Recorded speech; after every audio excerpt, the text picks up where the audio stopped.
As you're no doubt aware, Donald Trump has recently and repeatedly said that if he's elected to a second term, he would be a dictator, as has been widely reported, but he tried to assure the American people that he'd only be a dictator for just one day. Now, setting aside the fact that we should never, ever, ever trust Donald Trump to keep his word for any reason, and set aside the other fact that it's irresponsible and dangerous and disqualifying for any American politician to ever say something like that, I don't really want to focus on Trump's rhetoric so much as I want to focus on the reaction to Trump's rhetoric, specifically from the Republican Party, current and former elected officials, and the Fox propaganda network. But before we unpack all that, if you haven't yet, please hit that like, subscribe, and the alert bell. All right, folks, we're actually going to start with a clip from the Fox propaganda network, specifically Bret Baier, who is ostensibly the last vestige of responsible straight news journalism now that Shep Smith and Chris Wallace are gone. Okay, this is what Bret Baier observed with respect to the things that leave Trump's mouth and imagining if they ever left the mouth of another politician, say a Democrat. The former president has said some things that if any other former president had said them, people would be freaking out about. You know, about what he's going to do, retribution, going after political opponents, DOJ. It's an incredibly important and instructive observation to make. Okay, Bret Baier on the Fox propaganda network is acknowledging that if what Donald Trump said ever left the mouth of Joe Biden or Barack Obama or Hillary Clinton, people would be freaking out about it even still. It's not just Trump. It's the rhetoric in general. It's the sentiment in general.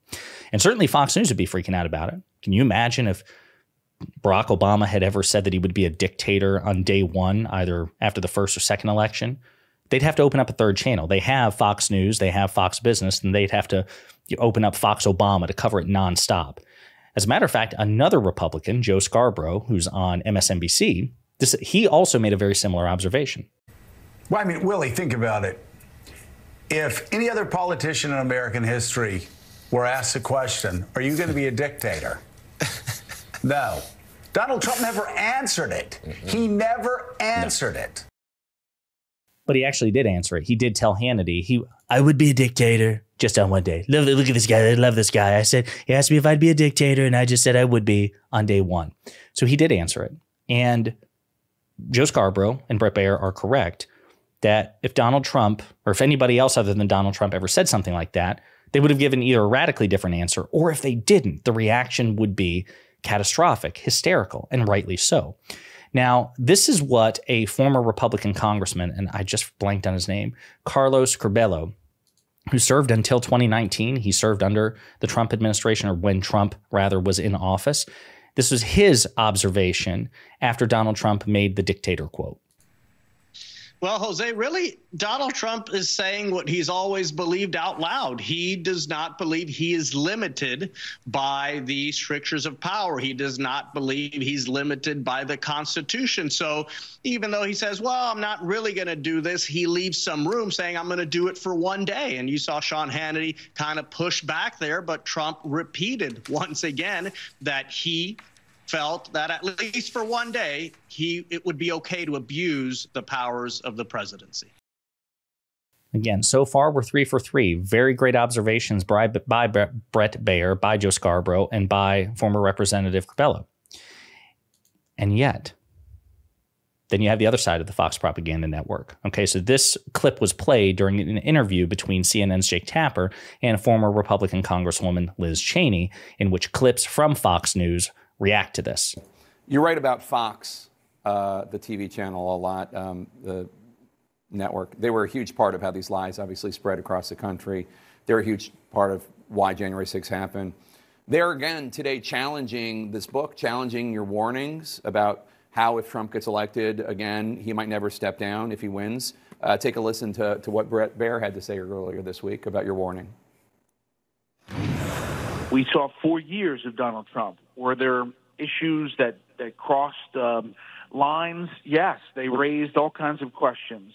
But did people, for the most part, live their lives, and were there checks and balances? Yes, there were. Would it be a dictatorship that doesn't step down from office? It's hard for me to back that up as of yet. And his colleague, Laura Ingraham, tweeted asking how you think Trump would end elections. Quote, is he going to send out a tweet? Does he have a hidden army we've never seen? What on earth is she thinking? Well, I would say first, in response to Brett, he already tried to seize power once. So, it shouldn't be hard for anybody to imagine that he will do it again. That's exactly what he was doing on January 6th. So she's right.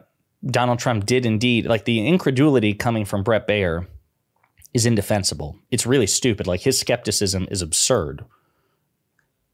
And the way he tries to sanitize the first 4 years, yeah, did Donald Trump cross some lines occasionally? Sure. But would it be a dictatorship which ends democracy? I can't back that. Sure, he tried. He tried for that, but he didn't. And this goes back to the constant refrain we hear from enlightened centrists and conservative apologists of Trump, which is that he tried before and failed, ergo, we need not fear a second attempt. Now, again, we'll return to that. And so that's some of the reaction from Fox, and we'll return to Fox too. But this is also the reaction of elected Republican officials. So this is a Republican senator named Kramer who has endorsed Trump. This is how he reacts to Trump's increasingly authoritarian rhetoric. The border, listen to this. The media has been focused on this and attacking you. Yeah. Under no circumstances, you are promising America tonight, you would never abuse power as retribution against anybody. Except for day one. Except Look, what? He's going crazy. Except for day one. Meaning? I want to close the border and I want to drill. He says, you're not going to be a dictator, are you? I said, no, other than day one. We're closing the border and we're drilling. After that, I'm not a dictator. Senator, he made light of it. Is that what you want? Border closed? For sure. And not only. So notice how Maria Bartiromo spins it. He says he's a dictator. Oh, he made light of it. But what about the border? Should we get the border under control? And then Kramer's laughing the whole time. They're doing their level best to launder Donald Trump's rhetoric. They just don't care at all. They either won't address it, they laugh it off. And then you have people openly making excuses for him. So this is, I think it's Roger. Yeah, it's Roger Marshall from Kansas, a Republican senator. This is how he's reacted to Trump's increasingly authoritarian rhetoric. I would just caution people, though, as they're listening to all this rhetoric. This is an hour-and-a-half-long speech last night. And by the way, what came through to me was Donald Trump loves New York City, that this is his home. He's so proud of New York City, and he's so upset that it's gone to H-E-double-L, right? So he's so upset about this, but I'm reminded what Newt Gingrich told me just like months after Donald Trump was elected in 2016. He said, look, Donald Trump's going to be a third Andrew Jackson, a third Teddy Roosevelt, and a third Barnum and Bailey. So President Trump spends a lot of time just shining a flashlight and letting that left national media chase the flashlight a lot. So I wouldn't overreact to every word he says, but he's going to be the president of national security. He's going to secure the border. He's going to make the economy strong. His enemies will fear us and respect us. So it's okay. Listen, when an aspiring authoritarian says that he wants to be a dictator, listen, you can't just get hung up on every word that he says. And he's going to be feared and respected by the rest of the world, which I suppose isn't mutually exclusive from wanting a dictatorship. All of it's kind of incoherent. And then for the last clip, I'm going to turn you back to Fox News. This is, again, an exchange between Bret Baier and another allegedly straight news journalist, Brit Hume, the humorless Brit Hume. Let's watch the clip and we'll unpack it. And it's really across the board, has been persistent about what a second Trump administration would look like. Your thoughts? Well, they're predicting that he would try to drive the country toward dictatorship, that he would use his second term to seek revenge on everybody who'd resisted and opposed him over the term of his presidency and beyond. But I got to say, it seems to me it's all a little overwrought. I mean, we had 4 years of Donald Trump, and he blustered and bragged and threatened and so forth, and yet he didn't bring us to the brink of dictatorship. And for all the excitement that was created by his activities after the election, which he tried everything he could to try to remain in power, in the end it failed. What was labeled an insurrection lasted about 3 or 4 hours, and it was no match for the constitutional restraints which exist and would exist. This is just an incomprehensibly stupid argument, period. It doesn't matter if it's coming from Ben Shapiro, Brit Hume, Bret Baier. It doesn't matter. Their argument is essentially an attempted murderer failed in the first murder attempt. Ergo, you need not fear a second murder attempt from an attempted murderer. they would absolutely reject that logic in any other aspect of life, or even in this situation, if the person issuing the threat was a Democrat, and rightly so. But they grade Trump and Republicans on a curve. It's a wildly different set of standards, completely indefensible. The constitutional restraints to which Brit Hume is just rumbling through, they're not divinely crafted. They're not divinely enforced. They have to be enforced by people. Trump knows this, and so does the Heritage Foundation for that matter, and that's part of the reason why Project 2025 is about replacing all the people who enforce these and maintain these civic and political institutions would be replaced with Trump loyalists.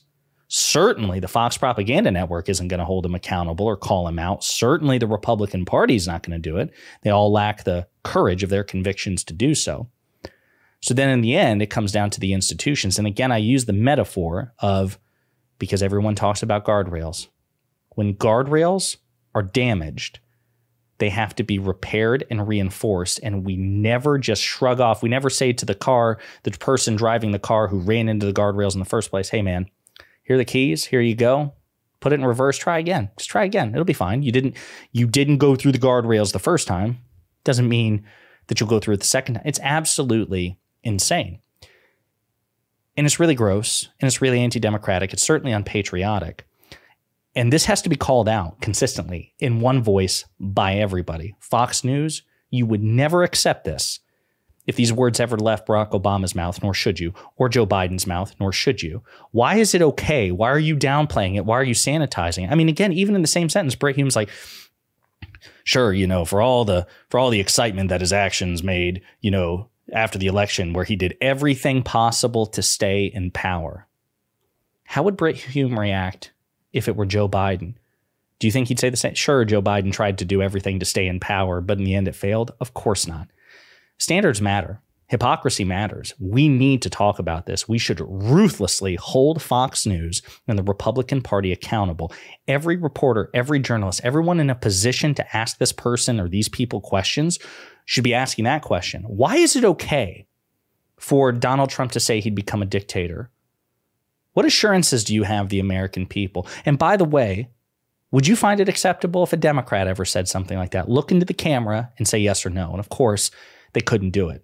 So it's important for us to call these liars and hypocrites and morons out. And that's exactly what they are. If you genuinely believe that Donald Trump is not a threat, despite his intentions, despite his history, because he failed in his first attempt, and that means he would fail in any subsequent attempt under a completely different set of circumstances, you're either a liar or an idiot. Let me know what you think in the comments.